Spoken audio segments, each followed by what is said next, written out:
Hello, welcome back to my channel. നാളെ വിഷുവല്ലേ, ആഘോഷങ്ങളൊക്കെ എവിടം വരെയായി? അടിച്ചു പൊളിക്കണ്ടേ നമുക്ക്? എല്ലാവർക്കും എൻ്റെ വിഷു ആശംസകൾ കേട്ടോ. അപ്പോൾ നമ്മൾ ഇന്നൊരു കുക്കിംഗ് വീഡിയോ ആയിട്ടാണ് വന്നിരിക്കുന്നത്.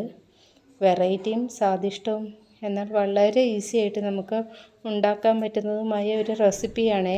അപ്പോൾ എന്താണെന്ന് പറയട്ടെ. നമ്മളിന്ന് ഹൽവയാണ് ഉണ്ടാക്കുന്നത്. സോഫ്റ്റും രുചികരവുമായി അത് വീട്ടിലുള്ള ചേരുവകൾ വെച്ച് ഉണ്ടാക്കുന്നതെന്ന് നമുക്ക് നോക്കിയാലോ. അതിന് ആവശ്യമായ സാധനങ്ങൾ നമ്മൾ പത്തിരിക്ക് ഇടിയപ്പത്തിനൊക്കെ എടുക്കണ അരിപ്പൊടി ഉണ്ടല്ലോ, അത് ഒരു 2 സ്പൂൺ എടുക്കുക. അതേപോലെ ഞാൻ 2 സ്പൂൺ കൂവപ്പൊടിയും കൂടെ ചേർക്കുന്നുണ്ട്. അത് വേണമെന്ന് ഒരു നിർബന്ധമില്ല, ഓപ്ഷണലാണ്. നമ്മളിത് രണ്ടും എടുത്ത് അടി കട്ടിയുള്ള ഒരു നോൺ സ്റ്റിക്കിൻ്റെ പാനിലേക്ക് അരിപ്പൊടിയും കൂവപ്പൊടിയും ഇട്ട് കൊടുക്കുക. എന്നിട്ട് അതിലേക്ക് ഒരു ഗ്ലാസ് വെള്ളവും കൂടി ഒഴിക്കുക. പിന്നീട് അതിലേക്ക് ഒരു മുറി നാളികേരത്തിൻ്റെ പാൽ പിഴിഞ്ഞെടുക്കണം. അത് 1-ാം പാലും 2-ാം പാലും എടുക്കുക കേട്ടോ. എന്നിട്ട് അതും കൂടി അതിലേക്ക് ഒഴിച്ചു കൊടുക്കുക. അപ്പോഴേക്കും നമുക്ക് വേറൊരു പാത്രത്തിൽ കുറച്ച് ശർക്കര പാനിയാക്കാൻ വയ്ക്കാം. അത് കറുത്ത ശർക്കര എടുക്കുകയാണെങ്കിൽ ഒന്നും കൂടെ നല്ലതാണ്. നമ്മുടെ ഹൽവയ്ക്ക് നാച്ചുറലായിട്ടുള്ള ബ്ലാക്ക് കളർ കിട്ടാൻ അത് നല്ലതാണ്. ഈ അരിപ്പൊടിയും വെള്ളവും ശർക്കരയും തേങ്ങാപ്പാലും ഒക്കെ കൂടെ നമ്മൾ നന്നായി മിക്സ് ചെയ്യണം കേട്ടോ. എന്നിട്ട് നമ്മൾ അടുപ്പ് കത്തിച്ച് അതിലേക്ക് ഈ പാൻ വെച്ച് കൊടുക്കുക. എന്നിട്ട് നമുക്ക് കുക്ക് ചെയ്യാൻ തുടങ്ങാം കേട്ടോ. കൈ വിടാതെ ഇളക്കിക്കൊണ്ടിരിക്കണേ. എന്താണെന്ന് വെച്ചാൽ ഇത് ഒരു കുറുക്ക് പരുവത്തിലേക്ക് വരേണ്ടതാണ്. അത് പെട്ടെന്ന് അങ്ങനെ ആയി കിട്ടും. അതുകൊണ്ട് കൈ വിടാതെ ഇളക്കിക്കൊണ്ടിരിക്കുക. അപ്പോൾ ഇത് തിളച്ച് വരുമ്പോൾ നമുക്ക് അതിലേക്ക് ഒരു 2 സ്പൂണ് നെയ്യ് ചേർത്ത് കൊടുക്കാം കേട്ടോ. നമുക്ക് നെയ്യ് ഒരു 2-3 തവണ ചേർക്കേണ്ടതായിട്ട് വരും കേട്ടോ.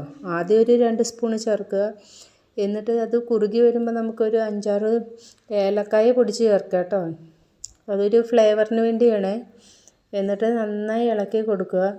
അതിന് ശേഷം നമുക്ക് ഒരു മുറി നാളികേരത്തിൻ്റെ കഷ്ണം കുഞ്ഞു കുഞ്ഞു കഷ്ണങ്ങളാക്കിയിട്ട് ഇട്ട് കൊടുക്കുക കേട്ടോ. അത് ഇതിലേക്ക് ഡയറക്റ്റ് ഇട്ടാൽ മതി. നെയ്യിൽ വറുത്ത് വരണമെന്നില്ല കേട്ടോ. നെയ്യിൽ കിടന്ന് വേവണതല്ലേ, അതുകൊണ്ട് അതങ്ങനെ ഇട്ട് കൊടുത്ത് വീണ്ടും ഇളക്കി യോജിപ്പിച്ചുകൊണ്ടേ ഇരിക്കുക. അതിങ്ങനെ കുറുകി കുറുകി വരും.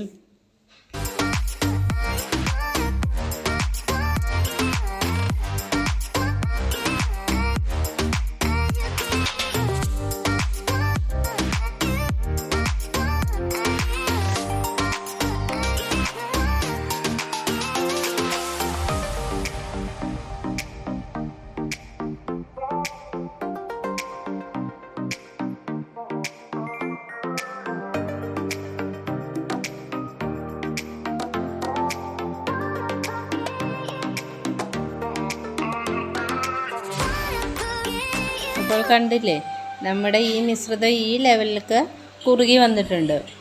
കൈവിടാതെ ഇളക്കിക്കൊണ്ടിരിക്കുക. പിന്നീട് നമുക്കിതിലേക്ക് ഒരു 2 സ്പൂൺ നെയ്യും കൂടി ഒഴിക്കുക കേട്ടോ. ഫൈനലായിട്ട് അങ്ങനെ ഒഴിച്ച് നല്ലോണം ഇളക്കുക. ഇപ്പോൾ കണ്ടില്ലേ, നമ്മൾ കയ്യിൽ വെച്ച് ഇളക്കുമ്പോൾ നമ്മുടെ കയ്യിൻ്റെ ഒപ്പം പാനിൽ നിന്ന് ഇങ്ങനെ അത് വിട്ട് വിട്ട് പോരുന്ന ഒരു പരുവത്തിലാവണമുണ്ടോ. അങ്ങനെ ഒന്നും കൂടെ ഇളക്കി നല്ലോണം കുറുകിയ പരുവത്തിലാക്കി എടുക്കുക. അതിന് ശേഷം നമുക്ക്